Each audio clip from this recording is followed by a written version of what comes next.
নমস্কার, সুরমাবার্তায় আপনাদের স্বাগত জানাই। আমি মনীষা। দেখে নিচ্ছি আজকের সংবাদ শিরোনাম। শিলচর উন্নয়ন সংস্থার কার্যালয়ে দুর্নীতি নিবারক শাখার অভিযান, গ্রেফতার অভিজিৎ কর নামের এক আধিকারিক। টাকার পাহাড় গুনতে আনা হলো টাকা গুনার মেশিন। মুখ্যমন্ত্রীর প্রতি আস্থা ও উন্নয়নের স্বার্থে সরকার পক্ষে প্রার্থীকে জেতানোর আশ্বাস বিধায়ক সিদ্দেক আহমেদের। মুখ্যমন্ত্রীর কঠোর নির্দেশে 2 দিনের ভেতরেই ভূমাফিয়ার কবল থেকে নিজ ভূমি ফিরে পেলেন শিলচরের এক মহিলা। টাকার সুদ না পাওয়ার ভাগাবাজারে নাজির হোসেন লস্করকে মারধর সহ প্রাণনাশের হুমকি অবৈধ সুদ ব্যবসায়ী আব্দুল মিয়ার। প্রায় 2 কোটি টাকার গাঁজা সহ চুরাইবাড়ি পুলিশের হাতে আটক বহিরাজ্যের 2 হত দরিদ্রের ভাগ্যেও জুটে নাই প্রধানমন্ত্রী যোজনার গৃহ। অভিযোগের তীর বিজেপির গ্রাম পঞ্চায়েত সভানেত্রীর বিরুদ্ধে। লক্ষ্য মহিলা ভোট, বিধানসভা ভিত্তিক নারী বন্ধন যাত্রা বিজেপি মহিলা মোর্চার। শিলচর উন্নয়ন সংস্থার কার্যালয়ে দুর্নীতি নিবারক শাখার অভিযান। ঘুষ নিতে সময় দুর্নীতি নিবারক শাখার হাতে নাতে গ্রেফতার শিলচর উন্নয়ন সংস্থার এক আধিকারিক। গ্রেফতার অভিজিৎ কর নামের এই আধিকারিক। শিলচর উন্নয়ন সংস্থার ফিল্ড অ্যাসিস্ট্যান্ট পদে কর্মরত সে। 10,000 টাকা ঘুষ নেওয়ার সময় দুর্নীতি নিবারক শাখা হাতে নাতে পাকড়াও করে অভিজিৎ করকে। শিলচরের এক বাসিন্দার কাছ থেকে 15,000 টাকা ঘুষ দাবি করেছিল অভিযুক্ত এই কর্মী। দুর্নীতি নিবারক শাখার 5 জনের একটি দল অতর্কিতভাবে অভিযান চালিয়ে হাতে নাতে গ্রেফতার করে অভিজিৎ করকে। ঘুষ নিয়ে গ্রেফতার হওয়া অভিজিৎ করের বাসগৃহ চলছে দুর্নীতি নিবারক শাখার অভিযান। শিলচর শহরের তারাপুর গিরিশ রোডে থাকা অভিজিতের অট্টালিকা সাদৃশ্য বাসগৃহ অভিযান দুর্নীতি নিবারক শাখার। ঘুষ নিতে হাতে নাতে গ্রেফতার হওয়া অভিজিৎ করের ঘর থেকে বের হচ্ছে পাহাড় পরিমাণ টাকা। টাকা গুনতে মেশিনের সাহায্য নিতে হচ্ছে অভিযানকারী দলকে। দুর্নীতি নিবারক বাহিনী তার ঘরে দীর্ঘক্ষণ ধরে অভিযান চালিয়ে তার ঘর থেকে বহু পরিমাণ নগদ অর্থসহ বহু সন্দেহজনক নথিপত্র জব্দ করতে সক্ষম হয়েছে। অভিযানকারী দলটি এখনও অভিজিৎ করের দুর্নীতির প্রমাণ জোটাতে অভিযান অব্যাহত রেখেছে। মুখ্যমন্ত্রীর প্রতি আস্থা ও বরাকের উন্নয়নের জন্য সরকার পক্ষের প্রার্থীকে জিতিয়ে আনার আহ্বান সিদ্দেক আহমেদের। এই ক্ষেত্রে বিধায়ক কমলাক্ষদে পুরকায়স্থের সাহায্যও কামনা করেন দক্ষিণ করিমগঞ্জের বিধায়ক সিদ্দেক আহমেদ। হাতে গোনা কয়েকদিন পরই লোকসভা নির্বাচন। 2 লক্ষাধিক সংখ্যালঘু ভোটে বেশি থাকা এই কেন্দ্র থেকে ফের বিজেপি প্রার্থী কৃপানাথ মাল্লাকে জয়ী করে আনতে পারবেন কি সরকারকে সমর্থন জানানো 2 বিধায়ক কমলাক্ষদে পুরকায়স্থ ও সিদ্দেক আহমেদ। 2 লাখের অধিক সংখ্যালঘু ভোট বিজেপি প্রার্থীর দিকে যাবে বলে দাবি প্রাক্তন মন্ত্রী সিদ্দেক আহমেদের। এ নিয়ে সিদ্দেক আহমেদ বলেন, মুখ্যমন্ত্রীর হাত শক্তিশালী করার জন্য বিজেপি সরকারকে তারা সমর্থন করেছেন, তাই তাদের দায়িত্ব হলো ফের একবার এই সমষ্টি থেকে কৃপানাথ মাল্লাকে জয়ী করা। তিনি বলেন, রাজ্য ও কেন্দ্র সরকারের সর্বমুখী উন্নয়নে বিজেপিকে নিয়ে সংখ্যালঘুদের মানসিকতা পরিবর্তন হয়েছে। উন্নয়ন ও নিরপেক্ষভাবে সরকারি সুযোগ সুবিধা লাভ করা মানুষ বিজেপির সাথে থাকবেন। আসামের মুখ্যমন্ত্রী হিমন্ত বিশ্ব শর্মা জনপ্রিয়তার দিকে বর্তমানে ভারতীয় নেতাদের মধ্যে 2-3 নম্বরে রয়েছেন, তাই তার প্রতি আস্থা ও বিশ্বাস বর্তমানে সকল সম্প্রদায়ের মধ্যে জাগ্রত হয়েছে, তাই সকলে উন্নয়নের পক্ষে থাকবে বলে মন্তব্য সিদ্দেক আহমেদের। মালা সাহেব একজন এমপি হিসাবে গত 5 বছর তিনি কাজ করে গেছেন এবং তার এগেনস্টে বলার মতো তেমন কোনো কিছু আমরা পাইনি। মাননীয় আসামের মুখ্যমন্ত্রী এবং ওনার দল, ওনারা যেহেতু কৃপানাথ মাল্লাকে করিমগঞ্জ লোকসভা সমষ্টির ক্যান্ডিডেট হিসাবে তিনি প্রক্ষেপ করেছেন এবং আমরা যেহেতু মাননীয় মুখ্যমন্ত্রীকে সাপোর্ট করেছি, সেই হিসাবে আমরা বলবো যে এই কৃপানাথ মাল্লাকে আমরা যত বেশি ভোট দিয়ে জেতাতে পারি তার জন্য আমরা সাহায্য করে যাব। এইটুকু হলো আমাদের কথা। মুসলিম ভোট একসময় বিজেপির পক্ষে ছিল না। মুসলিম ভোট ইউডিএফ এবং কংগ্রেসকে সাপোর্ট করেছে এবং সবাই জানে যে মুসলিম ভোটটা শুধু এখানে নয়, সমগ্র ভারতবর্ষে বিজেপির বিরুদ্ধে। কিন্তু আসামের মুখ্যমন্ত্রীর যেটা কার্যকলাপ, উনি যেভাবে কাজ করে যাচ্ছেন এবং ওনার যে নেতৃত্ব, এই নেতৃত্বর প্রতি মাইনরিটি মানুষের, মুসলিম মানুষের যথেষ্ট আস্থা এবং বিশ্বাস এই আসামে নতুনভাবে তৈরি হয়েছে। সুতরাং গতদিনও আপনারা নিশ্চয়ই মুখ্যমন্ত্রীর বক্তব্য শুনেছেন। উনি বলেছেন যে আগের চিন্তাধারায় এখন ভোট হবে না, মাইনরিটি মানুষ যথেষ্ট মানুষ অন্তত বিজেপিকে ভোট দেবে। এবং আমরাও দেখেছি যে মাননীয় মুখ্যমন্ত্রীর কথা এবং কাজে যথেষ্ট তার মিল আছে, যার জন্যে মাইনরিটি মানুষরা মাননীয় মুখ্যমন্ত্রীকে যথেষ্ট সাপোর্ট করছেন। এবং 2 লক্ষ ভোট যে মাইনরিটি বেশি, বা আমরা মাইনরিটি আর বলবো না, আমরা এখন হিন্দু মুসলিম সবাই আমরা এক। আমরা মুখ্যমন্ত্রীর হাতকে আমরা মজবুত করতে লাগে, এবং মুখ্যমন্ত্রী যত আগ বাড়বেন, যত দিল্লিতে অন্তত বর্তমানেও তিনি 4-5 জন নেতার মধ্যে একজন, এবং উনার হাতকে আমরা মজবুত করার স্বার্থে আমরা কৃপানাথ মালাকে ভোট দেবো। আমরা এই ভোটটা কৃপানাথ মালাকে দিচ্ছি না, আমরা মাননীয় মুখ্যমন্ত্রীকে দিচ্ছি। যে মুখ্যমন্ত্রীর হাত মজবুত করতে গিয়ে উনার যে একটা টিমের প্রয়োজন আছে, এই টিমের সদস্য একজন হলেন কৃপানাথ মালা। সুতরাং এই টিমকে যত শক্তিশালী করব, ততই মাননীয় মুখ্যমন্ত্রীর হাত মজবুত হবে, এবং উনি ভারতবর্ষের অন্তত মধ্যে আসামের স্থান 1 নম্বরে যাতে পৌঁছাতে পারেন, তার জন্যে ওনাকে আমরা সাপোর্ট করা উচিত। সেই কথার বিবেচনা করে আমরা কৃপানাথ মালাকে আমরা সাপোর্ট করব এবং ওনাকে ভোট দেওয়াবো। এটাই হলো আমাদের কথা। মুখ্যমন্ত্রীর কঠোর নির্দেশে 2 দিনের ভিতরে ভূমাফিয়ার কবল থেকে নিজ ভূমি ফিরে পেলেন শিলচরের এক অসহায় মহিলা। গত 1 মার্চ রাজ্যের মুখ্যমন্ত্রী হিমন্ত বিশ্ব শর্মা শিলচরে উপস্থিত হওয়ার পর মুখ্যমন্ত্রীকে কাছে পেয়ে ভূমাফিয়ার অত্যাচারে অতিষ্ঠ মৌসুমী দে নামের এক মহিলা কেঁদে কেঁদে নালিশ জানান। মুখ্যমন্ত্রী হিমন্ত বিশ্ব শর্মা ঘটনাটি নিয়ে কঠোর হওয়ার জন্য জেলা পুলিশ সুপারকে নির্দেশ দেন। মুখ্যমন্ত্রীর কঠোর নির্দেশের পর জেলা পুলিশ সুপার নমাল মাহাতো তদন্তে নেমে অসহায় মহিলাকে তার জমি দখল মুক্ত করে দেন। উল্লেখ্য যে মৌসুমী দে নামের ওই মহিলার শিলচর সোনাই রোডের গোল্ডেন পার্কের 5 নং লেনে 2 কাঠা জমি ছিল। এই জমির জালিয়াতি করে বিক্রি করে দেয় নৌসুদুল ইসলাম। আরে আটকা চলে না, এখন তো তুমি আমার সামনে আছো। আমার জায়গা সাথে দখল করছে। তুমি কান্ডা কাটাটা বন্ধ করো। 1 মিনিট, তুমি এক ফার্স্ট কান্ডা কাটাটা বন্ধ করো। 2 মিনিট আমি অপেক্ষা করি। বিবু পাল নামের 2 স্থানীয় ভূমাফিয়া এবং বিগত 2 মাস ধরে জমি জবরদস্তি দখল করে ঘর নির্মাণ করে বসবাস করতে থাকে। ঘটনাটি নিয়ে অসহায় মহিলাটি রাঙ্গিরখাড়ি থানায় মামলা দায়ের করলেও পুলিশ কোনো পদক্ষেপ গ্রহণ করেনি বলে অভিযোগ মহিলার। 1 মার্চ মুখ্যমন্ত্রীর শিলচর ভ্রমণকালে মুখ্যমন্ত্রীর নিকট নালিশ জানালে মুখ্যমন্ত্রীর নির্দেশে জেলা প্রশাসন সহ জেলা পুলিশ সুপার ভূমি বেদখলকারীদের উচ্ছেদ করে মহিলাকে তার জমি সমঝিয়ে দেন। এদিকে পুলিশ 2 ভূমাফিয়ার সন্ধানে অভিযান চালিয়ে যাচ্ছে। মুখ্যমন্ত্রীর এমন পদক্ষেপের জন্য মুখ্যমন্ত্রী হিমন্ত বিশ্ব শর্মাকে অশেষ ধন্যবাদ জ্ঞাপন করেন ভুক্তভোগী এই মহিলা। আসলে 2008 ইংরেজিতে আমার মা গোল্ডেন পার্কের 5 নম্বর গলিতে একটা জায়গা লইছিল, 2 কাঠা জায়গা। তো 2022 ইংরেজিতে এই জায়গাটা আমার স্বামীর কাছে বিক্রি করছেন। তো আমার স্বামীর কাছে বিক্রি করার পরে এই জায়গাটা গাঁতা জায়গা আসছিল, আমরা মাটি বড়াই আমরা এখানে বাউন্ডারি দিয়ে রাখতেছি। এবং গত 2 মাস আগে নসাদুল ইসলাম নামক এক ব্যক্তি আর চুমকি বিশ্বাস নামক এক মহিলা আমার বেড়া ভাঙ্গিয়া রাতেবেলা আমার এখানে গড় মানাইয়ে রয়েছে। তারপরে পরের দিন আমি রাঙ্গিরখাড়ি থানাতে একটা FIR আমি দিছি। দেওয়ার পরে আমি কোনো এটার বিচার পাইছি না পাই আমি DC স্যারের এখানেও গেছি এবং ADC ম্যাডামের এখানেও গেছি, তখনও আমি কোনো বিচার পাইছি না পাওয়ার পরে গতদিন আমি যখন 1 মার্চ আমি শুনছি CM স্যার আইরা, তখন আমি তাইনের এখানেও গেছি, গিয়ে আমি স্যারের সাথে খুব কষ্টভাবেই আমি দেখা করছি। তখন স্যারে এবং লিখিতভাবে তার কাছে আমি একটা অ্যাপ্লিকেশন দিছি। তো সঙ্গে সঙ্গেই স্যারে কাছারে SP স্যারের কাছে আমার অ্যাপ্লিকেশনটা দিছেন এবং করা নির্দেশ দিছেন যে 24 ঘন্টার ভিতরে আমার এটা অ্যাকশন নেওয়ার লেগা বা তদন্ত নেওয়ার লেগা। তখন SP স্যারও আমার এটা তদন্ত নিছেন 24 ঘন্টার ভিতরে, নেওয়ার পরে সঠিক তদন্ত দেখছেন আমার জমি আছে এখানে এবং তাই আমার জমিটা আমার ফিরাইয়া দিছেন। আর দখলকারী যারা আসলো তারারে উঠাইয়া দিছেন আমার জমি থেকে, উচ্ছেদ করা হয়েছে। আমি CM স্যারের বিশেষভাবে আমি ধন্যবাদ জানাই। CM স্যারের কারণে আজকে আমি আমার জমিটা পাইছি এবং আমি কাছারে SP স্যারের কাছেও ধন্যবাদ জানাই বিশেষভাবে, পুলিশ প্রশাসনকে ধন্যবাদ জানাই এবং আমার মিডিয়া ভাইদেরকেও ধন্যবাদ জানাই। সবার কারণে এবং আশীর্বাদে সাহায্যের গতিকে আমি জমি পাইছি।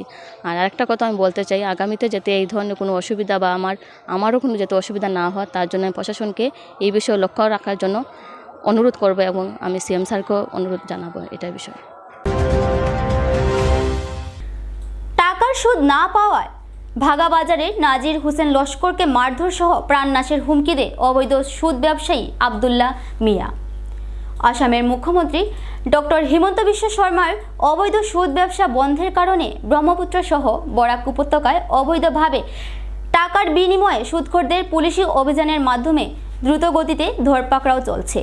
মঙ্গলবার ধলাই থানার অন্তর্গত রাজঘাট দ্বিতীয় খণ্ডের বাসিন্দা নাজির হোসেন লস্কর নামের পেশায় একজন গ্রিলের মেকানিক্স আর্থিক সংকটের কারণে ওই অঞ্চলের তারই পরিচিত স্থানীয় আবদুল্লাহ মিয়ার কাছ থেকে 1 বছর পূর্বে 1 লক্ষ নগদ টাকা সুদে নিয়েছিল।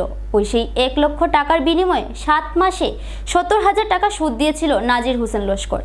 বিগত 3 মাস পূর্বে সুদের টাকা আদায়ের কারণে নাজির হোসেনকে আবদুল্লাহ মিয়া ডেকে এনে মারধর করে সঙ্গে থাকা একটি ছোট গাড়িটিকে আটকে রেখে নাজিরের স্ত্রীকে ফোন করে এনে 2টি সাদা চেকে সই করিয়ে অকথ্য ভাষায় গালিগালাজ করে নাজিরকে ছেড়ে দেয়। কিন্তু মঙ্গলবার অবৈধ সুদখোর আবদুল্লাহ মিয়া নাজির হোসেন লস্করের নিজ ঘর থেকে ডেকে এনে প্রথমে গালিগালাজ ও পরে বেধড়কভাবে মারধর শুরু করে। নাজিরের হাল্লা চিৎকারের শব্দ শুনে তার স্ত্রী ফরিদা বেগম লস্কর ঘটনাস্থলে ছুটে এসে স্বামী নাজিরকে আবদুল্লাহর মারের হাত থেকে বাঁচানোর চেষ্টা করলে তাকেও মারধর করে আবদুল্লাহ। অসহায় পরিবারটি ধলাই থানার অন্তর্গত ভাগাবাজারের রাজঘাট দ্বিতীয় খণ্ডের সুদখোর আবদুল্লাহ মিয়ার বিরুদ্ধে আইনভাবে উপযুক্ত বিচারের মাধ্যমে শাস্তির দাবি করে কাছাড়ের পুলিশ প্রশাসন ও আসামের মুখ্যমন্ত্রী ডক্টর হিমন্ত বিশ্ব শর্মা মহাশয়ের কাছে বিনম্র অনুরোধ জানান। নমস্কার, আমার নাম নাজির হোসেন লস্কর, বাড়ি হইল বাগাবাজার রাজঘাট পার্ট 2। আমি একজনের কাছে তোরা অসুবিধার কারণে গিয়ে ব্যবসায়ী বাহিনীর কারণে গিয়া আমি একটু টাকা 1 লাখ ধার লইছিলাম। লোয়ার পরে তার লগে আমার আগের সম্পর্কেও আছে। তারপরে লোয়ার পরে আমার লগে কোনো মাত হয়েছে না, আমি কই 4 মাস পরে তোর পয়সাটা দিলেই। করার পরে 2 মাস গেছে, আমারে হে ফোন করে উঠিয়া কইছে তুই এক কাম কর, আমার লাভ দেওয়া লাগবো। আমি কইলাম লাভর মাত তো আগে রাখলো না, লাভ কিতা বিলে সুদ দেওয়া লাগবো, তুমি উনপালা জানিলা। তারপরে আমি উঠিয়া কইলাম না আগে তুইলা মাত আসলো না সুদ দিবা, আর এখন ইত্যা কিতা বিলে আমার পয়সা তুই নগদ দিলা। আমি তো নগদ কোনো মতে পারছি না, মজবুরে আমি তারে সুদ দিতে যে গিয়া গেছি 7 মাস পর্যন্ত। 7 মাস দেওয়ার পরে 70,000 টাকা দেওয়ার পরে আমারে হে বাড়িতে একদিন বাড়িতে আইছি। আবার পরে 7 মাস পরে গিয়া আমি গেছি গিয়া ব্যবসা বাণিজ্য গেছি গিয়া, যাওয়ার পরে গিয়া তার সুদ জমি গেছে গিয়া 1,30,000 13 মাস হওয়ার পরে। একদিন আমার খোলাশিবে আমি কাজ কারবারও থাকি, কাপ্পু দিয়ে আমার দরা হ্যারাসমেন্ট করাই লইছে, আমার কাপ্পিয়ে মাতিয়ে যাই আমার কোনো লাইনে ছুটে দিছে। তারপরে একদিন আমি বাড়িতে আইছি, আবার পরে আমার বালা হিসেবে ফোন করছে, কইছে চল আর তোরা পয়সা দিমু ডুবি যাস যদি চয়, আমার বাড়িতে আইলে মাত কথা মাতিমু। আমি গেছি, আমার গাড়ি লইয়া এল্টো কেটেন একটা গাড়ি আছে আমার, তারও গেছি গিয়ারলে আমার তার হ্যারাসমেন্টের ভিতরে ঢুকাইয়া আমার কই এখন অতদিন চেক লইছি না, এখন চেক লাগবে না, তোরা ছাড়িতাম না। আমি আমার বেটিরে ফোন করে কইছি তুমি ও ভাই আও চেক ওখান লইয়া। আবার পরে আমার ভিডিও করছে, চেকও আমার জবরদস্তি সিগনেচার লইছে, লইয়া ছাড়িছি। আমার এখন তার পুরো হয়েছে গিয়ে 2,30,000 টাকা সুদ লইয়া। আজকে আমি তার ফোনের মাঝে বহুত হুমকি দেয়, আমার মার তো দর তো বেজান হয়, আমার বেটিরও তো ফোন করে, আমারও ফোন করে, আমার বড় ভাইয়ের কাছে ফোন করে, আমার বাড়ির যায় অপমান করে, আমার বাবা বড় ভাই সবার কাছে মাতে। আজকে কিতা করছে, আমি তার বয়ে শ্বশুর বাড়িতে গিয়ে বাঁকা কদিন থেকে রই। আমার লগর একজনে আজকে ফোন করছে 10:30টার সময়, আমি রাস্তা দিকে গিয়া গাড়ির মধ্যে তার লোক গপসপ করাত লাগছি। এমন সময় তারা শালা বউ না 2জন আইছে, তার হালা একটা রঞ্জু কইয়া, তার নাম আবদুল্লাহ। রঞ্জু লগিয়া আইলে হে অবশ্য কিছু করছে না, আগলা বান্ধা করছে, আর হে আমার গাড়ির মধ্যে অদূর মারধর করছে, ওই দেখো এখানে মারছে এখানে মারছে, আর আরো বেজান মাথা তো বসকিন মারছে। মারিয়া হে গেছে গিয়া মানুষ বাড়িতে বাড়িতে দৌড়িয়া বাড়ি হয়ে গেছে। আরো মানুষ আসুন, সাক্ষী লাগলে আপনি সাক্ষীও লইবা। আমি এখন দলাই পুলিশ প্রশাসন কাছে জানাই, হিমন্ত বিশ্ব শর্মার কাছে জানাই, এটার আমি উপযুক্ত বিচার চাই। আমার ছেলে 3টে আছে, আমারে কইছে তোরে আমি যে কোনো অবস্থায় মারমু, এই করমু সেই করমু, যেন হুমকি দিয়েছে। আমার কোনো অসুবিধা হইলে আমার ছেলে মেয়ে বাচ্চারা কই যেতা, এটা লইয়া আপনারা এগু আমার জেলা সিদ্ধান্ত করিয়ে দিবার, তার আমি উপযুক্ত শাস্তি চাই। আবদুল্লাহ আমার গুত ফোন করছে, প্রায় সময় ফোন করছে, ফোন করিয়া হয়েছে তো জামাইয়া আমার কাছ থেকে টেকা নিছে, টেকাই গুণ তোমরা দিতাই নি না দিতাই না। তো আমি এখন বেটি মানুষ কিতা করমু, আমি হয়েছি বাই টেকা লইছ দিবা, তোরা শান্ত, আমরা এখন পারিয়া না তোমার টেকা দিমু। তার লগে ওরকম মাতিলাম, তো হে বেজান উচ্চ হচ্ছ ফোনক গালাগালি করে, মজবুরিত মাতি না আনা মাতিয়া থাকি। আজকেও তো ফোন একজনে ফোন করছেন, টান বার হয়েছেন, বার হইয়া মারা ধরা হয়েছে। ছোটো বাচ্চা গু আসলো, ইয়া দৌড়াইয়া ইয়া হয়েছে, ওলা ওলা বাইসাবরে মারদা। আমরা দৌড়াইয়া গেছি, যাওয়ার পরে মারা দেখি আমি সামনে হরছে হয়েছি, আমার জামাইরে খানে মারস, আমার গালত 2 তাবর দিছে, তাবর দিয়ে আমার ঠেলা মারি ফেলাইছে।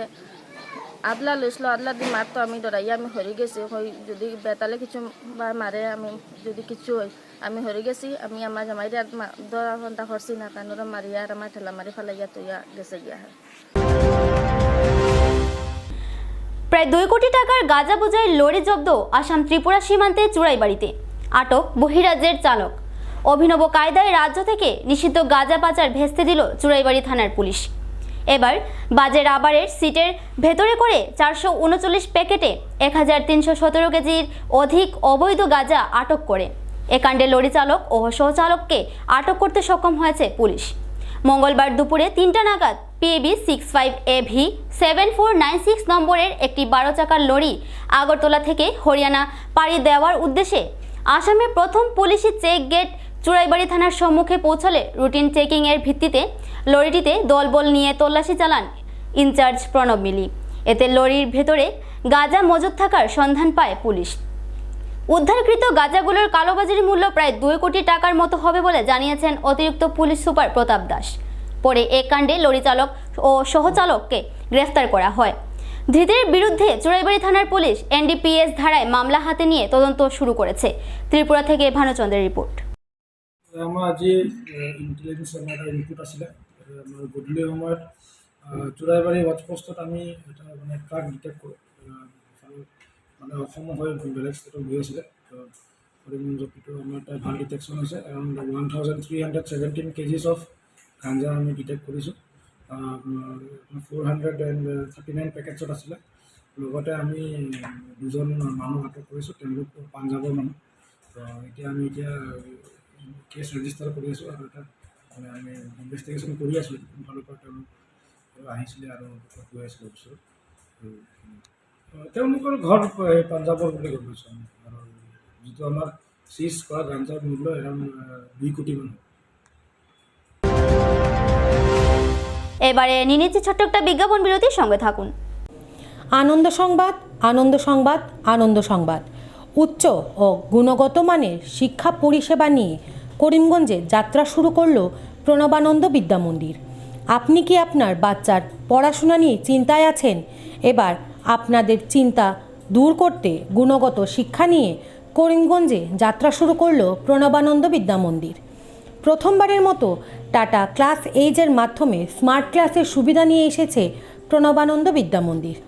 18 ডিসেম্বর থেকে সোম থেকে শনিবার সকাল 9টা 30 ঘটিকা থেকে 2 ঘটিকা অবধি স্কুল প্রাঙ্গণ থেকে ভর্তি ফর্ম সংগ্রহ করতে পারবেন। আমাদের ঠিকানা আজাদ সাগর রোড, করিমগঞ্জ। যোগাযোগ নম্বর 7570576632 9859147414। আপনি ঘর বানিয়েছেন, ঘরের রং নিয়ে চিন্তা করছেন? চিন্তার দিন শেষ। করিমগঞ্জের মিশিতা পেইন্টস ডিউলাক্স কোম্পানির বিভিন্ন রকমের রঙের সম্ভার নিয়ে উপস্থিত হলো। বিশ্বাসের অপর নাম deluxe. Let's colour with deluxe. আমাদের ঠিকানা স্টেশন রোড, করিমগঞ্জ, বিশাল মেগামার্টের সম্মুখে। যোগাযোগ নম্বর 9854299300 9401449722।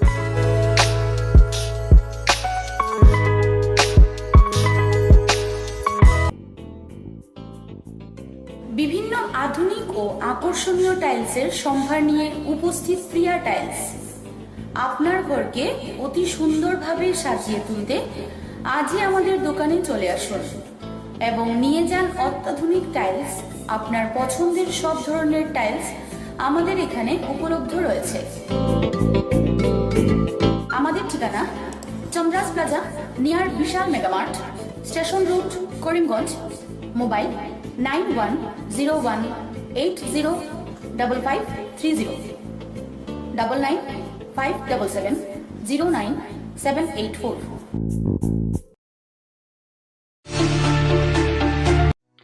আপনি কি শ্বাসকষ্ট, বুকে ব্যথা, পিঠে ও কোমরে যন্ত্রণা, হাতে পায়ে ঝিনঝিন করা, মাথা ব্যথা সহ হার্ট বাইপাস সার্জারি, কিডনিজনিত বিভিন্ন রোগে ভুগছেন? তাহলে আর চিন্তা নেই। এবার থেকে করিমগঞ্জের নিউ লাইফলাইন হসপিটাল এ আয়ুষন্দ্রা সুপার স্পেশালিটি হসপিটাল গুয়াহাটির বিশেষজ্ঞ ডাক্তাররা রোগী দেখতে করিমগঞ্জে উপস্থিত হবেন। 12 মার্চ রোগী দেখবেন ডক্টর সিমরনজিৎ সিং। 14 মার্চ রোগী দেখবেন হৃদরোগ বিশেষজ্ঞ ডক্টর আদিত্য ভাস্কর। 15 এবং 16 মার্চ রোগী দেখবেন ডক্টর বি শ্রী হর্ষা। রোগী দেখতে করিমগঞ্জে উপস্থিত হবেন। আমাদের ঠিকানা new lifeline hospital and research centre. অগ্রিম বুকিংয়ের জন্য যোগাযোগ করুন 7399195391, 9678806896, 9854135470। আনন্দ সংবাদ, আনন্দ সংবাদ।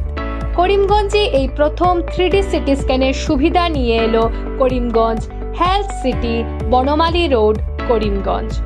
পুরো শরীর 3D সিটি স্ক্যানের সুবিধা এখন পাচ্ছেন করিমগঞ্জে। আন্তর্জাতিকভাবে বিখ্যাত ডাক্তার দ্বারা রিপোর্ট। 3D সিটি স্ক্যানের জন্য যোগাযোগ করুন telephone 03843260705, mobile 9678033047। Karimganj health city, Banamali road, Karimganj আপনাদের সেবায় নিয়োজিত।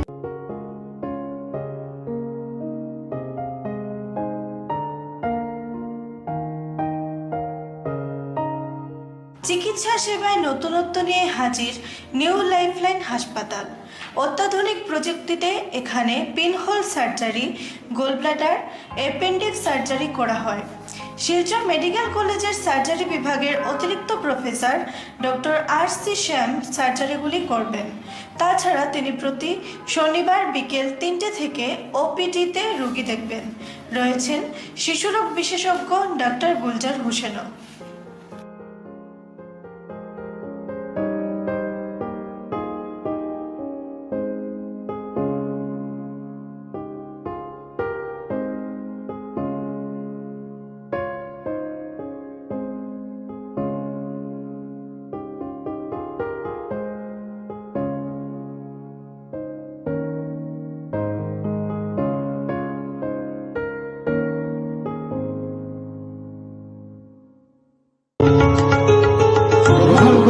করিমগঞ্জ হোলসেল কোঅপারেটিভ স্টোর্স তথা সহচরীর আন্তরিক অভিনন্দন।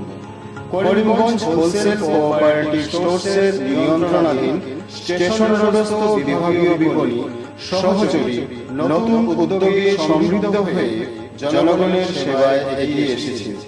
তুলনামূলক কম মূল্যে নিত্য প্রয়োজনীয় দ্রব্য সামগ্রীর যোগান অব্যাহত রাখতে সহচরী কর্তৃপক্ষ বদ্ধপরিকর। জেলার সমবায় আন্দোলনকে জোরদার করে তোলার ক্ষেত্রে করিমগঞ্জ হোলসেল কোঅপারেটিভ স্টোর্স তথা সহচরী কর্তৃপক্ষ সকলের আন্তরিক ও সক্রিয় সহযোগিতা কামনা করে। নতুন আঙ্গিকে বাস্তব পরিকল্পনা নিয়ে সহচরী স্টেশন রোড, করিমগঞ্জ আপনাদের সেবায় সদা প্রস্তুত। আপনি কি পেট সংক্রান্ত সমস্যায় ভুগছেন? চিন্তার দিন শেষ। কলকাতা বিখ্যাত গ্যাস্ট্রো সুপার স্পেশালিস্ট ডক্টর প্রশান্ত দেবনাথ রোগী দেখতে আসছেন জীবনজ্যোতি হসপিটালে। লিভারের সমস্যা, অ্যাসিডিটি, বদহজম, জন্ডিস, পেটে ব্যথা, গ্যাসের সমস্যা, পিত্তথলিতে পাথর, অশ্বরোগ, প্যানক্রিয়াটাইটিস সহ অন্যান্য পেটের সমস্যা দূরীকরণে জীবনজ্যোতি হাসপাতালে কলকাতা বিখ্যাত মেডিকা সুপার স্পেশালিস্ট হাসপাতালের ডাক্তার প্রশান্ত দেবনাথ আগামী 13ই ফেব্রুয়ারি রোগী দেখবেন। আমাদের ঠিকানা জীবনজ্যোতি হসপিটাল, নীলামবাজার, দুর্গানগর রোড, দাসগ্রাম, করিমগঞ্জ, আসাম। রোগী দেখার তারিখ 13ই ফেব্রুয়ারি 2024। বুকিংয়ের জন্য আজই যোগাযোগ করুন 7637062954 এবং 7637062955 এই দুটি নাম্বারে।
হতদরিদ্রদের ভাগ্যে জুটে নাই প্রধানমন্ত্রী আবাস যোজনার গৃহ।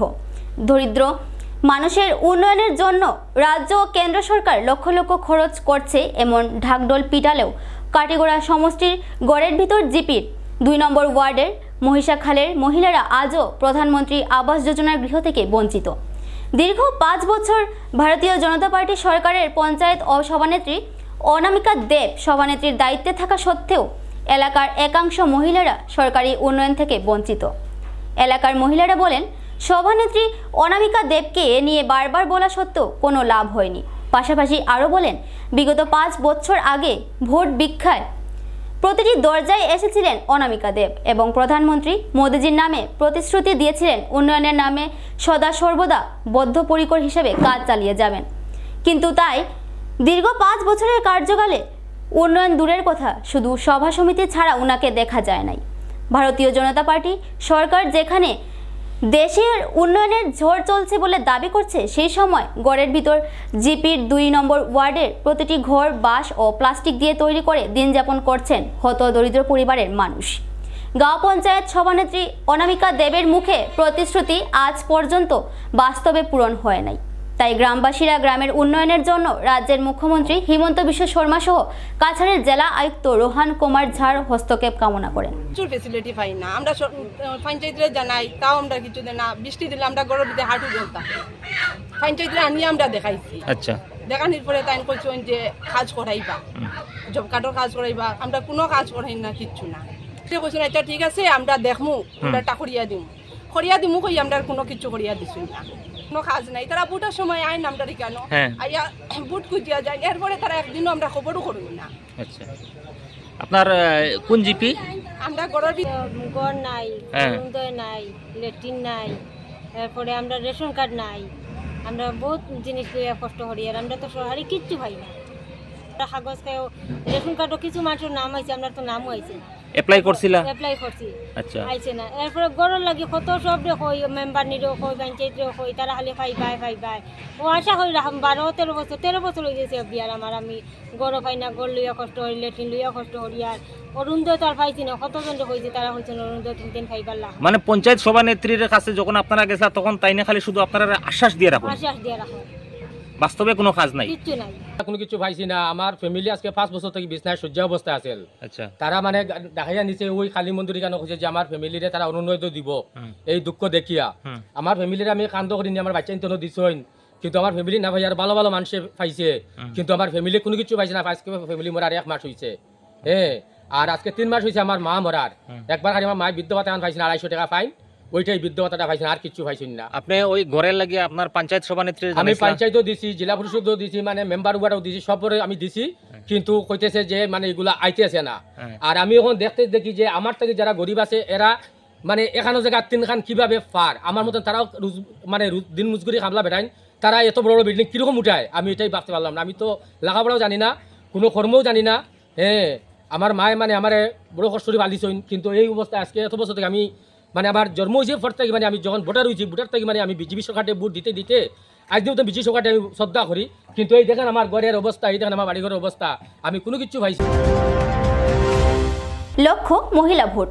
প্রত্যেকটি বিধানসভায় নারী শক্তি বন্ধন যাত্রা মহিলা মোর্চার। নরেন্দ্র মোদী নেতৃত্বাধীন বিজেপি সরকার মহিলাদের জন্য নানাবিধ প্রকল্প এনেছে। সেই প্রকল্পগুলোর সুবিধা প্রাপকদের মাধ্যমে মহিলা ভোটকে নিজেদের দিকে টানতে প্রয়াস চালিয়ে যাচ্ছে বিজেপি। সোমবার মহিলা মোর্চার পক্ষ থেকে করিমগঞ্জ শহরে এক নারী বন্ধন যাত্রার আয়োজন করা হয়। মহিলা মোর্চার কর্মীরা বলেন, বর্তমান সরকার যেভাবে নারীদের সম্মানের জন্য কাজ করে যাচ্ছে, মাতৃশক্তির উন্নয়নে কাজ করেছে, সেজন্য তারা জেলা ও প্রত্যেক বিধানসভা ভিত্তিক নারী বন্ধন যাত্রার আয়োজন করেছেন। আজকে আমরা আমাদের নরেন্দ্র মোদীজির প্রোগ্রাম অনেক আগ থেকে শুরু হয়েছে, আর গতকালকে আমাদের হয়েছে ডিস্ট্রিক্ট মহিলা মোর্চা থেকে ম্যারাথন রেস। আজকে আমাদের শহর মণ্ডল মহিলা মোর্চার উদ্যোগে পদযাত্রা আজকে হবে। আগামীকাল নরেন্দ্র মোদীজির আমাদের কার্যক্রম ভিডিও কনফারেন্স হয়ে আমাদের এই কার্যক্রম সমাপ্ত হবে। আর আজকে আমরা করিমগঞ্জ শহর মণ্ডল মহিলা মোর্চা থেকে বিধানসভা অনুযায়ী একটা পদযাত্রা, আর মহিলা মোর্চা নিয়ে একটা পদযাত্রা প্রোগ্রাম নিয়ে মহিলা মোর্চা নারী শক্তিকে একত্রিত করার জন্য, বন্ধন করার জন্য আমরা এই প্রোগ্রাম শুরু করছি। নরেন্দ্র মোদী মহিলাদের জন্য যেগুলো প্রকল্প দিয়েছেন, অনেকগুলো প্রকল্প দিয়েছেন, নারীদেরকে মানে শক্তি দেওয়ার, মানে শক্তিবন্ধন করার জন্য এই প্রকল্পগুলো মানে আগামীতে যাতে আমরা আবার পেতে পারি, তার জন্য প্রধানমন্ত্রী নরেন্দ্র মোদীজিকেই আমরা ভোট দেব, এটাই আমাদের সংকল্প। সুরমা বার্তা আজ এ পর্যন্তই। আগামীকাল আবার দেখা হবে একই সময় একই চ্যানেলে। নমস্কার।